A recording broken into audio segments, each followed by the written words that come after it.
నారాయణఖేడ్ పట్టణంలోని MLA camp కార్యాలయంలో MLA doctor patola Sanjeeva Reddy మాట్లాడుతూ నారాయణఖేడ్ నియోజకవర్గం కాంగ్రెస్ ప్రభుత్వంలోనే అభివృద్ధి చెందిందని, గత 10 సంవత్సరాలలో ఎలాంటి అభివృద్ధికి నోచుకోలేదని, ముఖ్యమంత్రి రేవంత్ రెడ్డి సంవత్సర కాలంలోనే ఎన్నో అభివృద్ధి కార్యక్రమాలు చేశారని, మాజీ బీఆర్ఎస్ ఎమ్మెల్యే లేనిపోని అసత్య ఆరోపణలు చేస్తున్నారంటూ విమర్శించారు.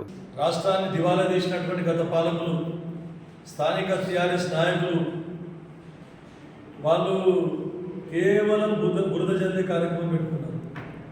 ఏమనుంటే కన్స్ట్రక్టివ్ క్రిటిసిజం ఏమనుంటే చేయండి,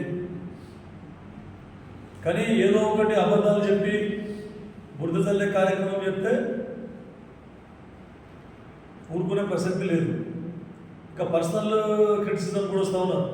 మాకు మేము మాట్లాడాలంటే మాకు కూడా వస్తాయి. పర్సనల్ క్రిటిసిజం చేయాలంటే ఎంత అంటే చేయగలుగుతాం. నీ చాలా ఉన్నాయి, నీ వీక్ పాయింట్లు చాలా ఉన్నాయి. నీ వీక్ పాయింట్లన్నీ మీరు ఎక్కడెక్కడ తప్పులు చేసిండ్రో అవన్నీ బయటికి తీయగలుగుతాం మేము. కానీ మేము కేవలం అభివృద్ధి మీద దృష్టి సారించినాం. మీలాగా కక్ష సాధింపు సరేనో కేవలం బురద చల్లే కార్యక్రమము మేము పెట్టుకోలేదు. ప్రతిపక్షంలో ఉన్నప్పుడు కూడా కన్స్ట్రక్టివ్ క్రిటిసిజం పోరాడడం అన్ని ప్రజా సమస్యల మీద. మీరు దమ్ముంటే ప్రజా సమస్యలను పోరాడండి. ఏమనుంటే మా దృష్టికి తీసుకురండి. మా తప్పులు 100% కరెక్ట్ చేస్తామని మీరు చేయలేదు, మీరైతే అసలే చేయలేదు. కాకపోతే మీరు చేసిన పాపానికి మేము అన్నీ మాకు ఆలస్యంగా పనులు అవుతా ఉన్నాయి అంతే తప్ప ఖచ్చితంగా అన్ని పనులు చేస్తాం. పర్సనల్ ఏదైతే క్రిటిసిజం మానుకోండి, పర్సనల్ విమర్శ మానుకోండి.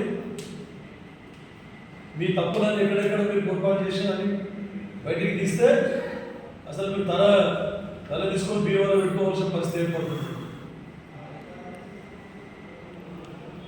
కానీ మేము సంస్కారంగా ఉండి మాట్లాడుతున్నాం. మీరు సంస్కారం లేకుండా సంస్కారహీనునిగా మాట్లాడుతూ ఉన్నాం. ప్రజలు గమనిస్తున్నారు, ప్రజలు ప్రతిదీ అర్థం చేసుకుంటారు, ప్రజలు గమనిస్తూ ఉన్నారు. కాబట్టి ఆల్రెడీ పార్లమెంట్లో ఎలక్షన్లో మీకు గుణపాఠం చెప్పారు, మళ్ళీ వచ్చే స్థానిక సంస్థల్లో కూడా మీకు గుణపాఠం చెప్తారని చెప్పి చెప్తారు. మరిన్ని అప్డేట్స్ కోసం మా ఛానల్ని సబ్స్క్రైబ్ చేయండి.